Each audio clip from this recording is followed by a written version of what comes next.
Berlalu, berlalu.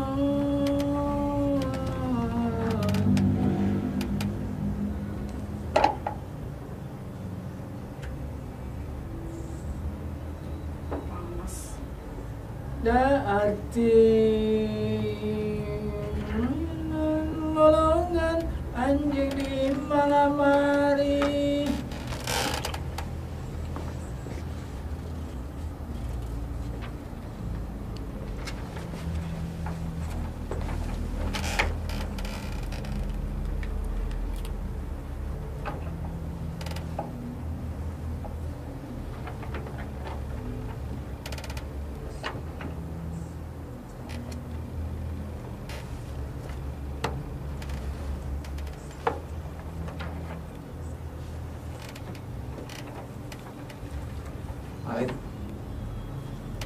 Kasih pengelolaan kebersihan tadi.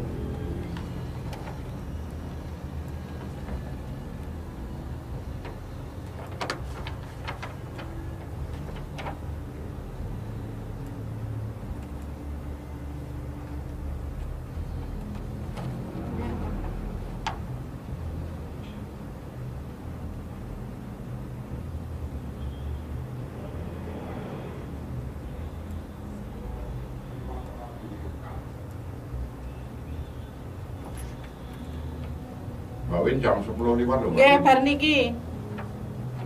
Tiada lagi orang yang melarang, tapi sayang banyak salah jalan. La la la la la la la la la la la. La la la la la la.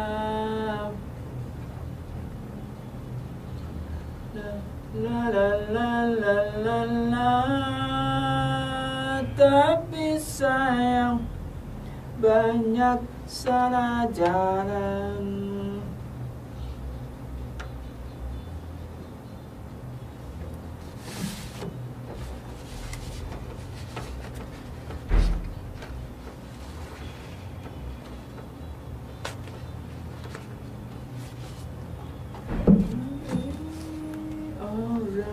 Yang melarang, tapi sayang banyak salah jalan.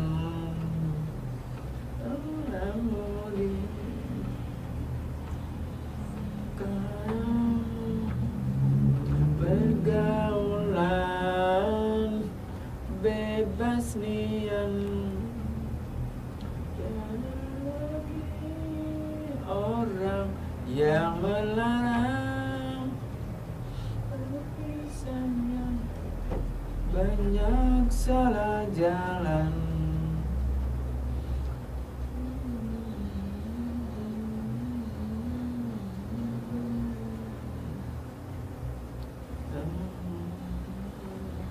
La la la la la la. Coba kong.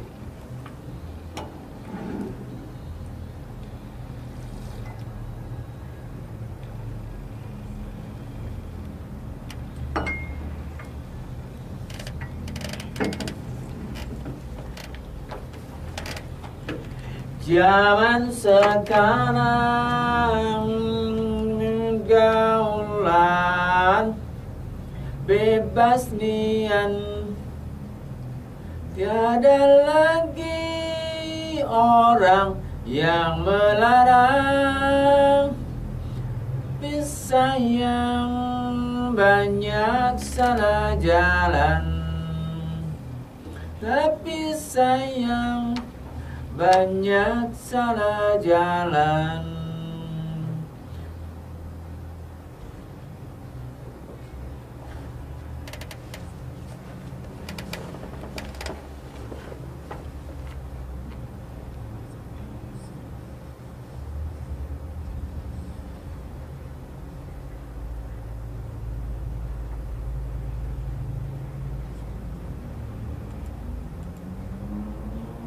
suaranya tadi.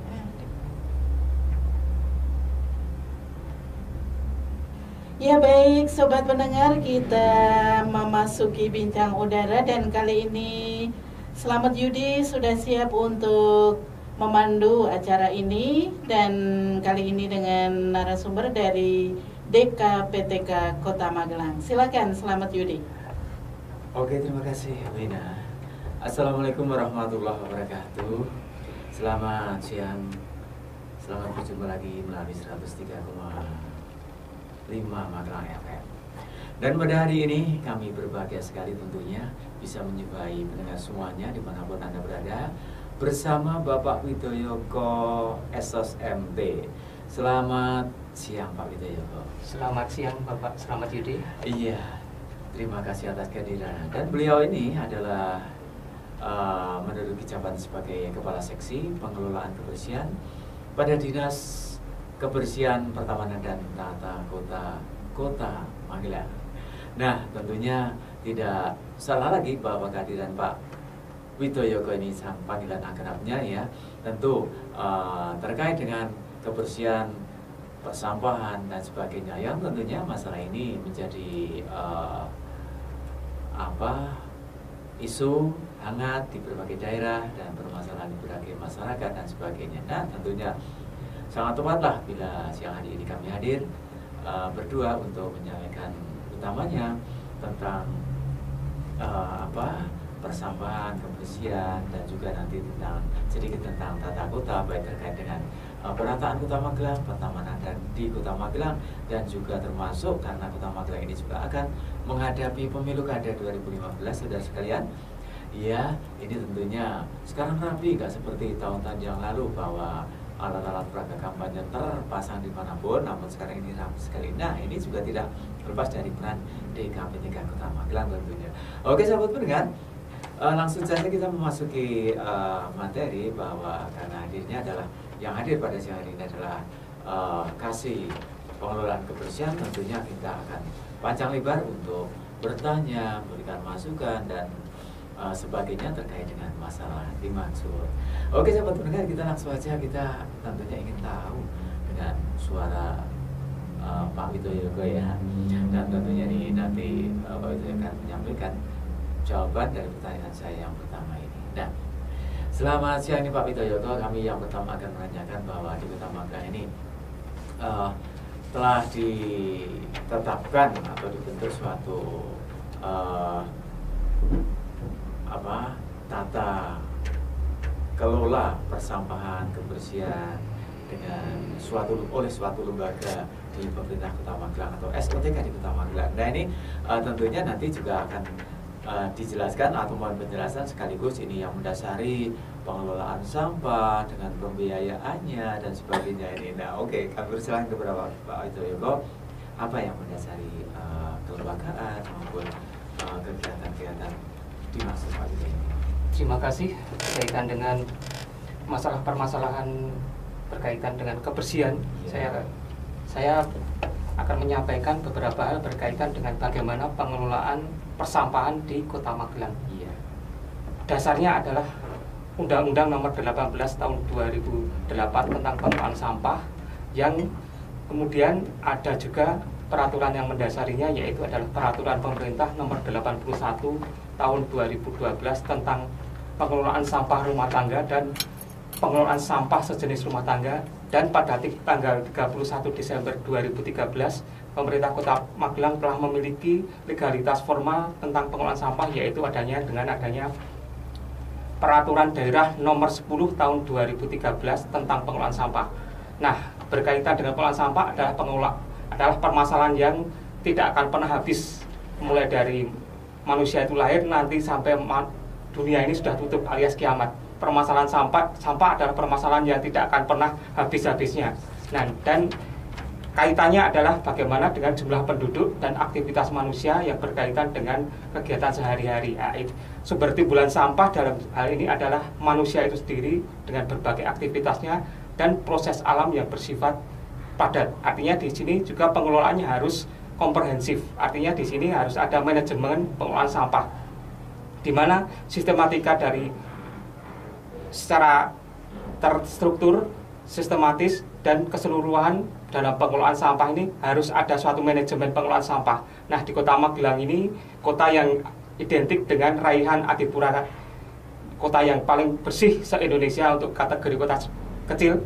Nah, di sini manajemen sampah memiliki hal yang sangat harus dilaksanakan karena memang Kota Magelang identik dengan kota bersih. Dan manajemen pengelolaan persampahan juga sudah diatur dalam Peraturan Daerah Nomor 10 Tahun 2013, di mana di dalamnya ada 5 aspek, yaitu aspek legalitas atau peraturan, kemudian aspek kelembagaan, kemudian aspek pembiayaan, kemudian aspek teknik operasional, maupun peran aktif masyarakat dalam hal ini pemberdayaan masyarakat. Kupasan dari masing-masing ini memang tidak bisa hanya dalam waktu relatif yang singkat, dalam arti 1 jam. Namun dalam konteks bincang udara ini memang akan saya sampaikan beberapa hal berkaitan dengan 5 aspek tersebut, yaitu aspek yang pertama berkaitan bagaimana legalitas dalam pengelolaan sampah di Kota Magelang. Seperti yang sudah saya sampaikan tadi, ada legalitas formalnya, sudah ada peraturan yang melandasi, yaitu Peraturan Daerah Nomor 10 Tahun 2013 tentang pengelolaan sampah. Kemudian aspek kelembagaan ini berkaitan dengan lembaga-lembaga yang ada di Kota Magelang yang berkaitan bagaimana mengelola sampah. Leading sektornya adalah Dinas Kebersihan, Pertamanan, dan Tata Kota Kota Magelang. Kemudian dibantu oleh masing-masing lembaga yang kompeten. Dalam ini kalau saya sebutkan mulai dari yang paling bawah RT, RW, kemudian kelurahan, kecamatan, kemudian dinas. Untuk kelembagaan secara formal pada tiap-tiap RT RW sudah ada paguyuban kebersihan lingkungan. Kemudian tingkat kelurahan sudah memiliki seksi yang menangani pengelolaan sampah, dalam hal ini seksi pemberdayaan masyarakat. Kemudian juga dimilikinya sarana prasarana berupa mobil operasional sampah. Sedangkan untuk paguyuban kebersihan lingkungan, sarana prasarana yang dimiliki adalah gerobak sampah yang bisa akses untuk pengangkutan, bisa sampai ke gang-gang maupun jalan-jalan sempit di lingkungan RT dan RW. Itu dari sisi kelembagaan. Kemudian yang tingkat kecamatan maupun tingkat kota, seperti yang sudah saya sampaikan tadi, adalah pengampunya untuk jalan, transfer depo maupun sistem pengangkutan adalah ditangani oleh Dinas Kebersihan, Pertamanan, dan Tata Kota Kota Magelang. Kemudian untuk sampah-sampah yang ada di pasar itu dikelola oleh Dinas Pengelolaan Pasar. Kemudian di terminal, kemudian ada dikelola oleh UPTD terminal, dalam hal ini diampu oleh Dinas Perhubungan, Komunikasi, dan Informatika. Itu kita lihat dari sisi kelembagaannya. Di samping itu dari sisi kelembagaan ini sudah diwadahi dari mulai paling bawah, yaitu RT, RW, kelurahan, kecamatan, maupun tingkat kota. Artinya secara komprehensif semuanya sudah sesuai tupoksinya masing-masing. Kelembagaan ini terbentuk untuk menangani persampahan di Kota Magelang. Kemudian sistem pembiayaan ini kita sudah memiliki aturan hukumnya, juga legalitas formalnya, yaitu Peraturan Daerah Nomor 17 Tahun 2011 tentang retribusi jasa umum berkaitan dengan pengelolaan sampah. Untuk pengelolaannya diserahkan ke masing-masing kelurahan, di mana masing-masing kelurahan ini memiliki, seperti yang saya sebutkan tadi, kelembagaannya adalah mulai dari RT, RW maupun kelurahan itu sendiri sudah mengoperasionalkan sarana prasarana persampahan. Artinya dari retribusi ini dari masyarakat kembali ke masyarakat, karena retribusi yang dilaksanakan masing-masing kelurahan ini nantinya akan dikembalikan dalam bentuk APBD dalam BPA masing-masing kelurahan, yaitu kegiatan pengelolaan persampahan. Artinya uang yang ditarik dari retribusi masyarakat nanti akhirnya juga kebutuhannya untuk kepentingan masyarakat itu sendiri, baik itu untuk pemeliharaan sarana persampahan, kemudian untuk pembelian peralatan pengangkutan sampah seperti tempat-tempat sampah, tong, tempat sampah yang berupa dari ban maupun dari berbagai alat, kemudian peralatan misalnya sapu, kemudian cengkeh, dan sebagainya. Kemudian lihat dari sisi teknik operasional. Teknik operasional ini sangat krusial di Kota Magelang karena memang itulah ciri Magelang. Istilahnya dalam melaksanakan tugas kebersihan, teknik operasionalnya memegang peran penting karena masing-masing petugas kebersihan di Kota Magelang sudah memiliki jam operasional dalam pengangkutan sampah maupun kebersihan untuk menjaga sapuan jalan. Seperti untuk Dinas Kebersihan Pertamanan dan Kota, ini kita memiliki 2 tenaga kebersihan, yaitu petugas sapuan jalan maupun tenaga angkut sampah. Shift-nya masing-masing sudah jelas.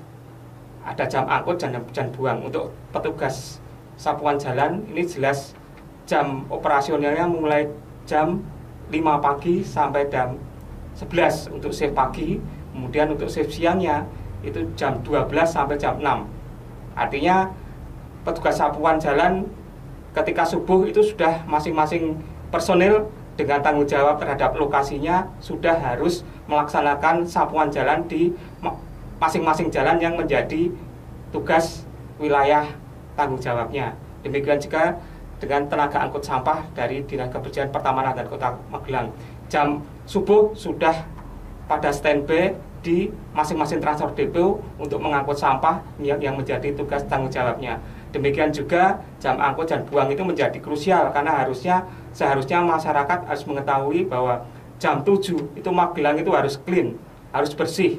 Tidak boleh ada sampah yang tercecer di sepanjang jalan maupun transfer depo. Artinya di sini adalah kita membiasakan diri kepada masyarakat agar jam buang sampah itu harus ditaati. Sebelum jam 7 harus dikeluarkan dari masing-masing rumah. Nah, kemudian untuk petugas dari Paguyuban Kebersihan Lingkungan juga sama, memiliki jam angkut terhadap jam sampah ini, jam angkut dan buang. Artinya ketaatan terhadap mengangkut sampah dari masing-masing rumah itu juga selalu ditaati oleh para petugas kebersihan Paguyuban Kebersihan Lingkungan. Sebelum jam 7 sampah harus sudah diangkut dari masing-masing rumah tangga untuk kemudian diangkut ke transfer depo. Artinya jam buang di transfer depo sebelum jam 7. Artinya ketaatan masyarakat terhadap buangan sampah sebelum jam 7 harus sudah dikeluarkan dari rumah tangga masing-masing. Kemudian masing-masing petugas dari Paguyuban Kebersihan Lingkungan juga harus taat terhadap jam buang yang ada di masing-masing transfer depo. Di Kota Magelang kita memiliki 12 transfer depo yang ini sangat penting keberadaannya karena memberikan satu kemudahan bagi petugas kebersihan lingkungan yang tidak bisa mengangkut sampah ini sampai ke TPA di Banyu Urip. Namun demikian, karena memang sistem bagan alir pengangkutan sampah di Kota Magelang bahwa para petugas dari Paguyuban Kebersihan Lingkungan harus membuang sampah di masing-masing transfer depo terdekat. Nah, kemudian dari sistem angkutan sampah kelurahan ini juga mereka mengangkut sampah di semua jalan yang ada di wilayah masing-masing kelurahan dengan menggunakan mobil pick up sampah, juga harus mentaati terhadap jam buang, jam angkut, karena ini berkaitan dengan bagaimana Magelang ini jam 7 harus sudah bersih dari sampah. Kemudian setelah shift pagi dilanjutkan shift siang. Shift siang ini adalah kedua bagi para petugas sapuan jalan, baik itu yang ada di jalan-jalan protokol maupun jalan-jalan kolektor. Demikian juga untuk petugas tenaga angkutan sampah, mereka juga harus tidak boleh ketika mengangkut sampah. Prinsip dari transfer depo adalah tidak ada sampah yang menginap. Artinya jam buang terakhir jam 6 sore tidak boleh ada sampah di transfer depo. Nah, kemudian apabila ada warga masyarakat yang misalnya bertanya, kok setelah jam 6 masih ada sampah, yaitu kembali ke PR besar kita adalah perilaku masyarakat. Artinya sudah ada jadwal angkut dan buang yang ada di transfer depo yang harus kita taati bersama, bahwa transfer depo itu tidak boleh ada sampah yang menginap di dalam kompleks transfer depo. Artinya memang itu disediakan bagi warga masyarakat untuk membuang sampah dengan catatan harus taat terhadap jam angkut dan jam buang. Karena otomatis karena jam dari para tenaga angkutan itu tidak 24 jam full, hanya 12 jam terbagi dalam 2 shift. Artinya Kota Magelang belum memperlakukan karena keterbatasan anggaran dalam pengadaan tenaga angkutan sampah maupun tenaga sapuan, maka jam angkutnya hanya 2 shift, dari jam 5 sampai jam 11, kemudian jam shift yang kedua jam 12 sampai jam 6. Untuk itu kami mohon kesadaran dari warga masyarakat ketika membuang sampah di transfer depo, mohon sebelum jam angkut atau jam buang terakhir dari armada dari Dinas Kebersihan Pertamanan dan Tata Kota. Nah, ini memang butuh kesadaran dari kita semua warga masyarakat agar ketika membuang sampah di transfer depo sebelum jam 6 sore agar tidak ada sampah yang menginap. Itu dari teknik operasional pengangkutan sampah. Kemudian bagaimana peran partisipasi warga masyarakat? Peran partisipasi masyarakat ini dalam konteks peraturan daerah Kota Magelang nomor 10 tahun 2013 jelas bahwa manajemen pengolahan sampah di Kota Magelang terdiri dari 2 hal, yaitu 1, pengurangan sampah, yang 2, penanganan sampah. Pengurangan sampah dalam hal ini konteksnya adalah partisipasi masyarakat. Ada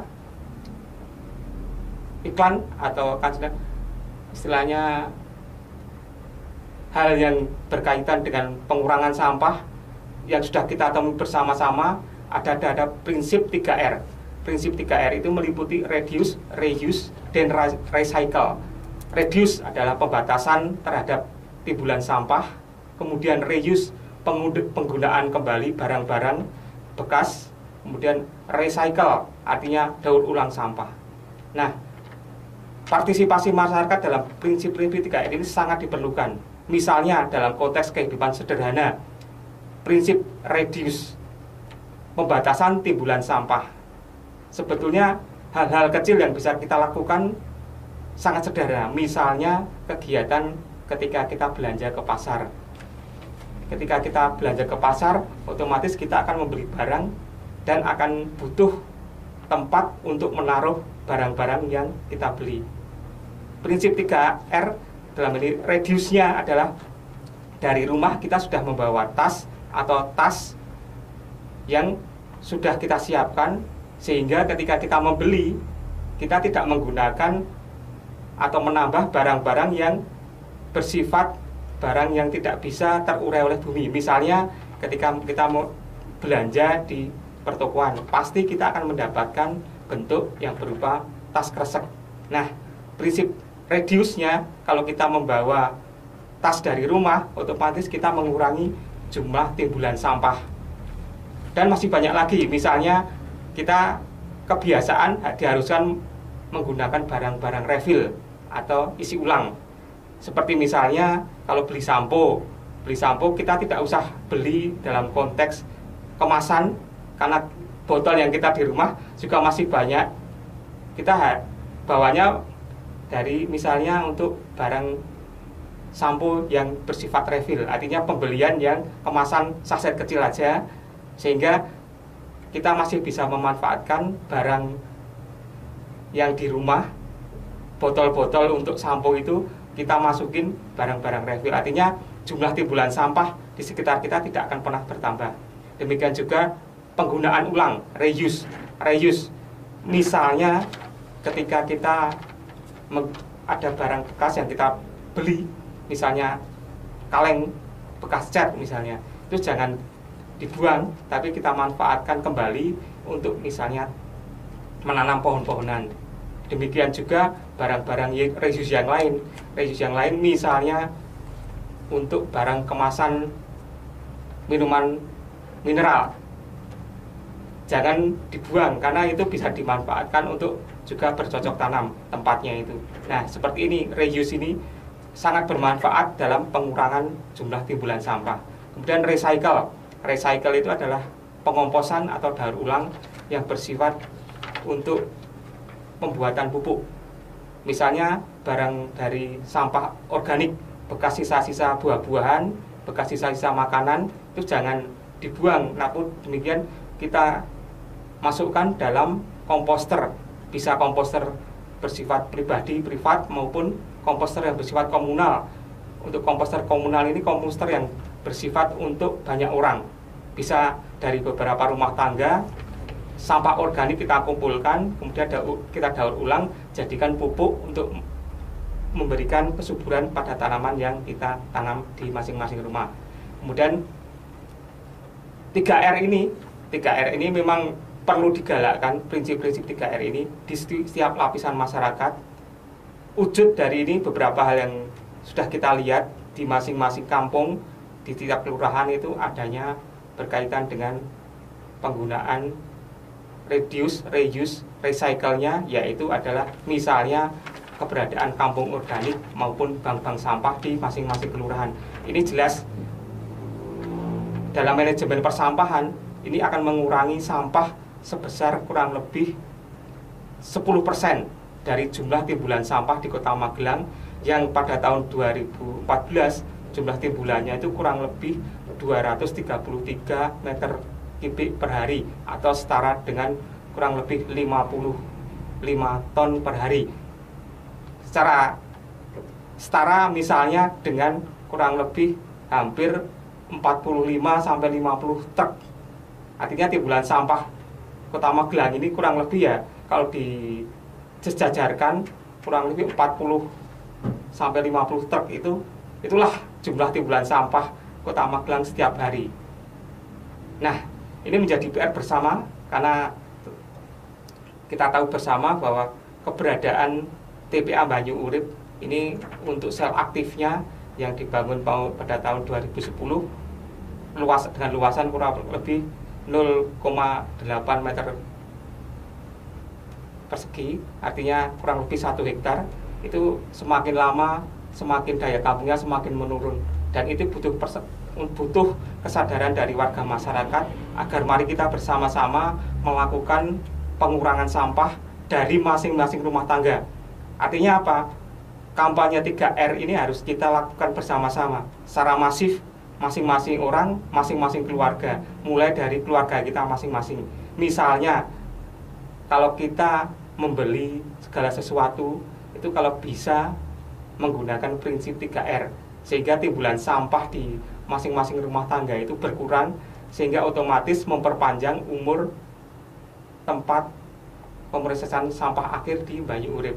Secara konteks makro, artinya pengelolaan sampah di Kota Magelang ini membutuhkan satu bentuk inovasi-inovasi bagaimana agar TPSA di Banyu Urip itu umurnya bertambah panjang, karena dengan lahan yang sekian hektar, kurang lebih 1 hektar, pada saat ini sudah overload, artinya butuh gerakan untuk pengurangan sampah bersama-sama dari seluruh warga Kota Magelang. Gerakan ini harus masif, harus menjadi satu bentuk landmark Kota Magelang bahwa 3R di Kota Magelang harusnya sesuai kebijakan dari Kementerian Pekerjaan Umum bahwa kebijakan untuk pengurangan sampah harus mencapai 20%. Pada saat ini di Kota Magelang baru mencapai 15%. Artinya untuk mencapai 5% ini harus kita berangkat dari tumbuh kesadaran kita untuk melakukan proses mengenai pembatasan timbulan sampah dengan penggunaan ulang kembali barang-barang yang bisa dimanfaatkan maupun pendaur ulangan sampah. Barang-barang yang bisa dimanfaatkan artinya menggunakan paradigma baru pengelolaan sampah bahwa sampah adalah sumber nilai, sumber ekonomi. Kalau dulu paradigmanya adalah end of pipe, artinya kumpul, angkut, kemudian buang. Kalau sekarang pilah, kemudian dimanfaatkan dengan menggunakan prinsip 3R, olah sampah menjadi berkah. Demikian Pak Slamet secara orientasi. Iya, terima kasih Pak Widodo. Nah, ini panjang lebar sekali. Tadi tentunya masyarakat ini lebih paham kan dari adanya penjelasan semacam ini. Nah, lebih kurang setengah jam diberikan keterangan semacam ini. Nah, tentunya ini masyarakat harus segera merespon hal-hal semacam ini dengan membandingkan atau mengamati lingkungan masing-masing, gitu Pak Widodo, sehingga apakah saya ini sudah berperilaku sebagaimana disampaikan oleh Pak Wi tadi ya? Itu otomatis kita harus introspeksi semua masyarakat itu. Nah, untuk itu sejauh mana masyarakat, nah itu tentunya masyarakat harus menyampaikan pertanyaan hal-hal apa yang perlu kita lakukan atau bagaimana untuk menghadapi permasalahan tentang sampah atau kebersihan di Kota Magelang atau di lingkungannya. Nah ini masih kita buka interaktif ini Pak Vito Yoko melalui pesawat 366899. Silahkan kami tunggu yang akan menanyakan, memberikan saran, masukan silahkan. Nah ini karena kita hampir setengah jam ya Pak Vito Yoko memberikan penjelasan. Nah ini kita ke lagu dulu sambil menunggu para pendengar ini yang akan menyampaikan pertanyaan, saran, masukan dan sebagainya. Oke, kita ke lagu dulu ini.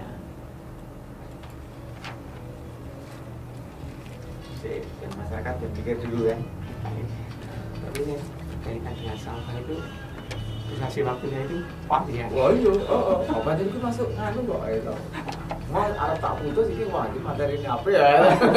Kita mana enggak Sebetulnya nanti akan saya sampaikan juga berkaitan dengan perilaku warga yang salah tafsir Pak. Berkaitan dengan tempat sampah. Jadi kita pancing ke pertanyaan itu aja. Tempat sampah misalnya di jalan-jalan.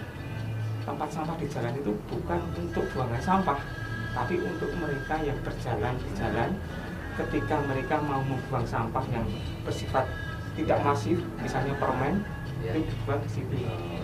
Tapi masyarakat sudah istilahnya memiliki pandangan atau tafsir ketika ada tempat sampah, mereka usaha apapun masukkan ke situ. Contoh tukang bakso, mie ayam itu membuang sampahnya juga di tempat-tempat sampah di pinggir jalan. Itu salah satu istilahnya yang juga kita bersama, karena kita juga harus memanusiakan para petugas tenaga angkut sampah. Karena ketika buangan limbah dari bakso, mie ayam itu kita satu hari sudah bahannya minta ampun. Coba nanti itu harus harusnya terus secara teknis ini dikantongi plastik dulu, kemudian dibuang ke tempat bukan di tempat di depan jalan itu, tapi di sampah yang diambil setiap hari oleh petugas. Nah itu seperti itu, karena kita memanusiakan petugas. Pak Erik manggil ini.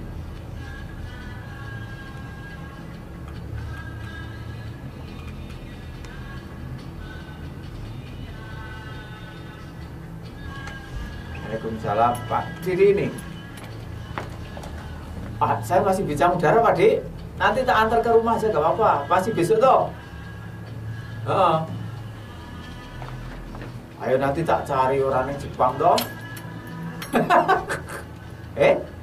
G. Ya. Nanti tak cari nih, G. Soal ini masih bincang udara sama Pak Widoyoko. G. Ya. G. Bisa mudah. Panggilan Kabian.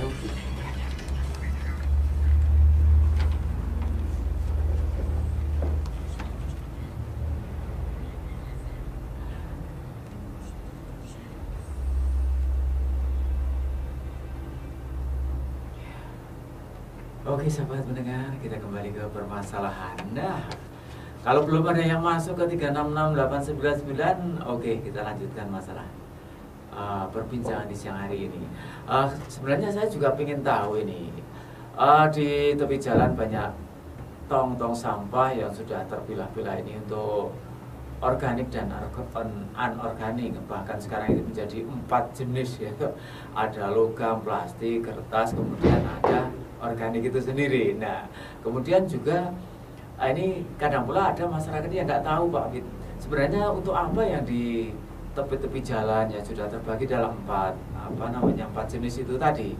Nah ini apakah boleh untuk membuang sampah sembarangan atau misalnya dalam volume yang lebih besar atau bagaimana ini agar masyarakat ini lebih tahu. Karena apa? Karena mungkin sebenarnya kapasitas muat di keranjang sampah di tepi jalan itu hanya sedikit, tapi dijejel-jejel ke orang yang pada lewat itu ya. Ini sebenarnya peruntukannya seperti apa nih Pak Widoyo? Terima kasih, saya akan menjelaskan berdasarkan dua peraturan atau legalitas formal dari aturan mengenai persampahan. Yang pertama adalah peraturan pemerintah nomor 81 tahun 2012, yaitu tentang pengelolaan sampah rumah tangga dan sampah sejenis rumah tangga.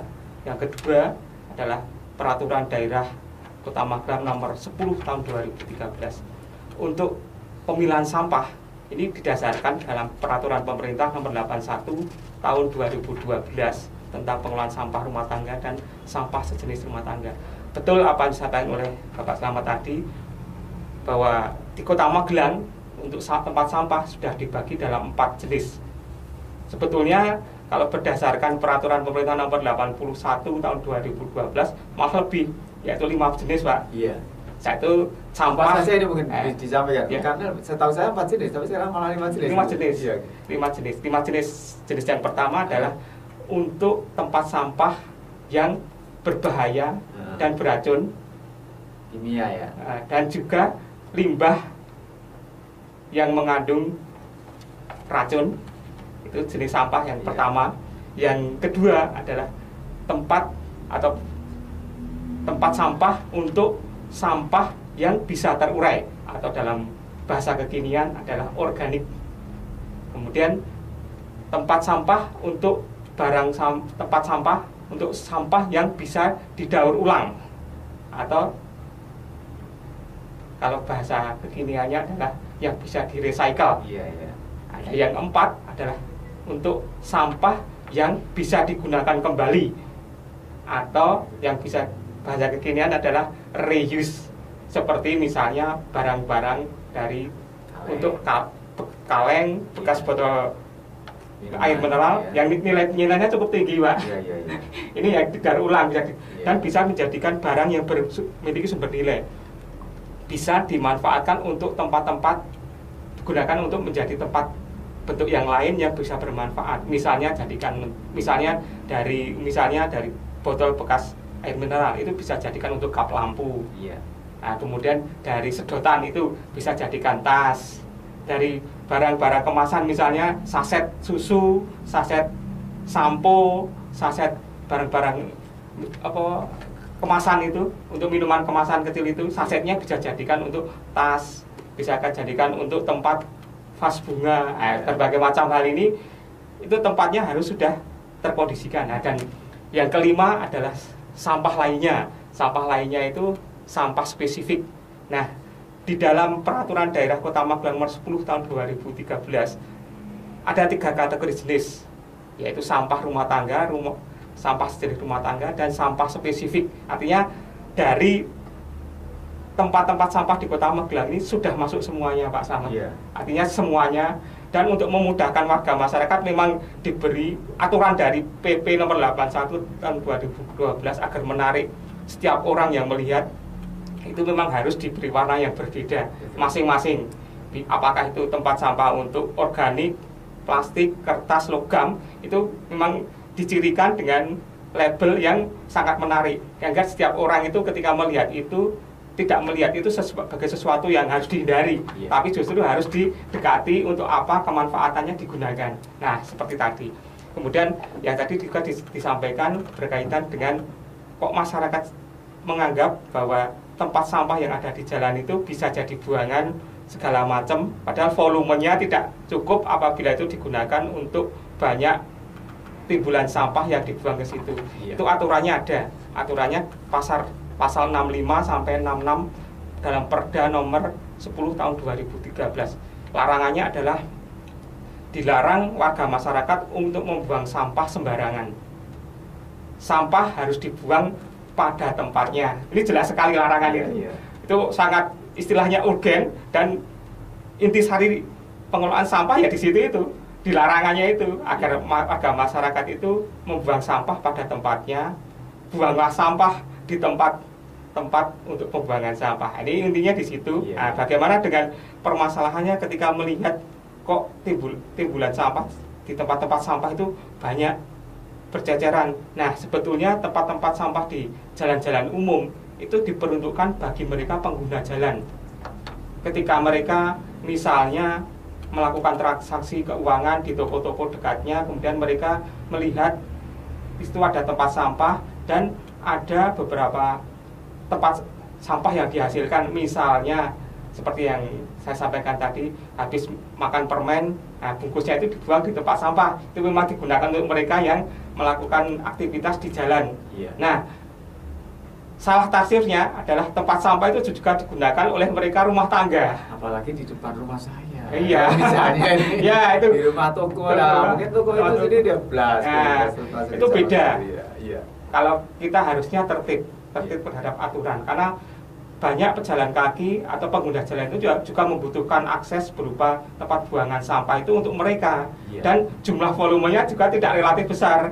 Namun demikian, ketika melihat ada tempat sampah, mereka yang tidak seharusnya menggunakan istilahnya ketika mereka berusaha, misalnya para PKL katakanlah, itu diwajibkan dalam hak dan kewajiban dalam Perda nomor 10 tahun 2013 bahwa setiap pedagang atau mereka yang berusaha dengan alat angkut dan dorong atau mereka dengan alat pikulan itu harus membawa tempat untuk pembuangan sampah di masing-masing tempat usahanya. Dan jadi, kalau sudah terkumpul tidak dibuang di tempat sampah yang tidak. Jajar itu ya. Tidak, mereka harus mencari TPS terdekat. Begitu. Nah, itu harusnya prinsip-prinsip seperti ini.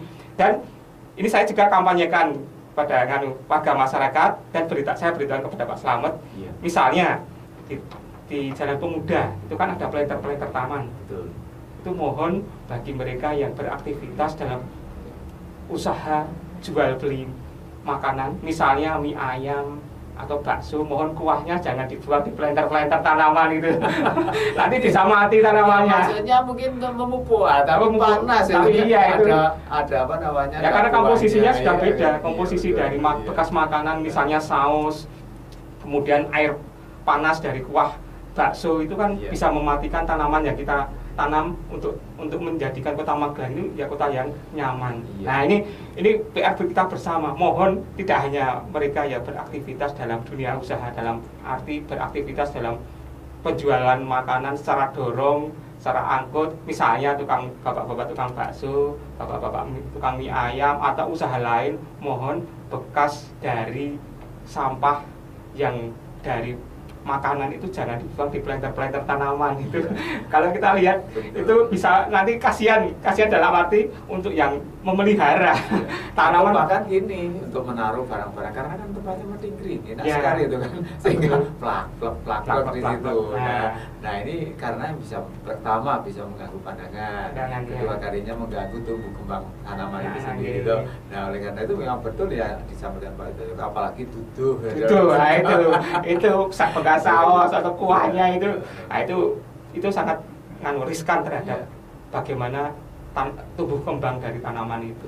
Nah ini gini loh, aturan-aturan yang sebagaimana tadi Pak Widoyo sampaikan ini kok semuanya seolah-olah selama ini ya tegakkan, imbo gitu. Tapi sementara ini sejauh mana ini penerapan sanksi ini Pak Widoyo ini terhadap baik yang membuang sampah di jalan sambil berkendara atau membuang sampah tidak pada tempatnya, ini apakah mungkin akan diupayakan pengaturan semacam itu Pak Widoyo? Terima kasih. Aturan atau ketentuan pidana bagi mereka yang melanggar pasal 13 ayat 1, pasal 65, pasal 66, pasal 13 ayat 1 adalah larangan bagi pengelola, bagi mereka pengusaha yang dalam usaha pengelolaan sampah tidak memiliki izin dari wali kota. Itu. Nah, kemudian larangan bagi mereka yang membuang sampah tidak pada tempatnya. Larangan bagi mereka yang membuang sampah dari luar daerah dimasukkan ke daerah. Larangan bagi mereka yang membuang sampah dengan menggunakan bahan baku yang berbahaya beracun. Larangan bagi mereka untuk membuang sampah pada pemrosesan dengan di alam terbuka untuk pemrosesan sampah akhir, dan larangan untuk membakar sampah. Itu jelas sekali di dalam pasal 65, 66. Ini jelas sekali larangannya, ketentuan pidana bagi mereka yang melanggar terhadap larangan pasal 3 ayat 1, pasal 65, 66 itu adalah ketentuan pidananya kurungan 3 bulan. Dan ketentuan perdatanya uang pidana, uang penggantinya adalah sejumlah 50 juta, Pak. Nah, bagaimana tadi Pak Slamet menyatakan penerapan ini sebetulnya masalahnya simpel, Pak. Kalau memang masyarakat ikut berpartisipasi. Sebagai contoh, misalnya ketentuan ini akan berlaku misalnya ada aduan dari warga masyarakat. Ketika mereka melihat di wilayahnya ada misalnya pengelola usaha jasa pengelola sampah kok tidak memperhatikan kondisi lingkungan, artinya terjadi perusakan alam. Ada warga yang memang melihat orang membuang sampah tidak pada tempatnya. Berdasarkan ketentuan perda yang kita miliki, orang yang membuang sampah yang melanggar ketentuan pasal 3, pasal 65, pasal 66 itu bisa diajukan dengan ketentuan pidana maupun perdata. Dengan catatan ada saksi yang melihat langsung dan mau menjadi saksi di pihak kepolisian agar ketentuan ini bisa dilaksanakan. Nah, untuk itu butuh partisipasi, Pak. Nah, di Indonesia operasi justisi kebersihan, artinya operasi persampahan, ini yang sepengetahuan saya yang sudah dilaksanakan itu di 2 kota, yaitu di Surabaya dan di Denpasar. Di Surabaya kita tahu sendiri sebagai salah satu ikon kota terbersih di Indonesia, Asia Tenggara. Kemudian Denpasar selaku ikon kota wisata, memang pemberlakuan operasi justisi sudah dilaksanakan. Dan mereka sanksinya masih sebatas administrasi, maksudnya penahanan terhadap kartu identitas KTP. Nah, kemudian bagi mereka yang kedapatan membuang sampah pada sembarangan, KTP-nya diminta, kemudian dilakukan pembinaan, dalam hal ini di Satpol masing-masing kota. Artinya bagi mereka yang melanggar untuk mengambil KTP-nya diberi pembinaan mengenai persampahan. Nah, untuk Kota Magelang belum kita laksanakan. Sebetulnya dari sisi aturannya, legalitasnya sudah jelas. Butuh partisipasi masyarakat. Misalnya Pak Slamet kok, wah saya bisa jadi contoh sebagai jurisprudensi dalam bahasa hukumnya. Kok ada orang yang membuang sampah dan jumlah yang dibuang itu relatif banyak. Pak Slamet bisa mengambil foto atau memfilmkan sebagai bukti, nah, kemudian melaporkan ke instansi yang berkaitan. Pak, ini ada orang yang buang sampah melanggar ketentuan perda ini, mohon diproses. Itu bisa dengan adanya perda ini. Nah, nanti Pak Slamet selaku avant-garde sebagai istilahnya yang pertama kali bisa jadi acuan warga lain. Oh, ternyata itu kok kalau kita melanggar sampah ternyata ada sanksinya. Berarti bisa jadi acuan, oh berarti besok saya tidak akan berani lagi membuang sampah sembarangan. Apalagi kalau kita lihat misalnya, saya tak membuang sampah di Kali Bening misalnya, atau Kali Manggis, saya sudah tidak berani lagi. Karena apa? Ternyata ada ketentuan-ketentuan yang bisa memberatkan bagi warga yang apabila ada yang mengetahui dan memiliki bukti bisa diperkarakan dalam konteks pidana maupun perdata. Nah, ini perlu Pak, jadi seorang yang katakanlah jadi avant-garde. Paling tidak ini sekarang adanya berbagai media sosial ini sangat membantu untuk mengatasi semacam itu. Kalau kita sekarang dipasang aja di Twitter, Facebook atau yang lainnya. Kemudian nanti sekarang di Pemda itu ada semacam bukan kelembagaan tapi petugas administrasi yang menangani ada lapor bu, ada yang menangani tentang Twitter dan sebagainya dari masyarakat itu, ya itu nanti itu akan dilaporkan ya. Jadi hal semacam ini misalnya diupload saja melalui media yang sesuai gitu, saya kira itu nanti juga akan sampai kepada dinas terkait gitu. Untuk media sosial saya berterima kasih kepada para mereka penggiat lingkungan yang aktif di media sosial. Contoh adalah Bapak Sinung dari Kelurahan Keramat itu aktif di akun Facebook Potret Kota Magelang dan melaporkan kepada warga masyarakat bahwa terjadi penumpukan sampah di Kali Bening di Cawang. Nah, ini sudah masuk dalam media sosial, sudah ramai dan jadi perbincangan. Kemudian sudah masuk juga dalam Twitter Bapak Wali Kota Magelang, sudah dilaporkan ke Bapak Ginanjar. Kemudian sudah ada tindak lanjut dari masing-masing instansi dalam hal ini dinas kebersihan, kemudian pengelola Kali Bening adalah BSDA dan kemudian warga masyarakat sekitar. Artinya di sini kepedulian terhadap persampahan memang sangat tinggi, Pak. Nah, itu yang pertama. Yang kedua itu dari Bapak Pegawan Prabu pada tahun 2012 itu mengenai sumbatan di Kali Bening Meteseh, juga sudah masuk media sosial dalam hal ini akun Magelang Kota Jasa, dan sudah kami tanggapi, dan saya berterima kasih karena otomatis laporan dari masyarakat ini sangat berharga.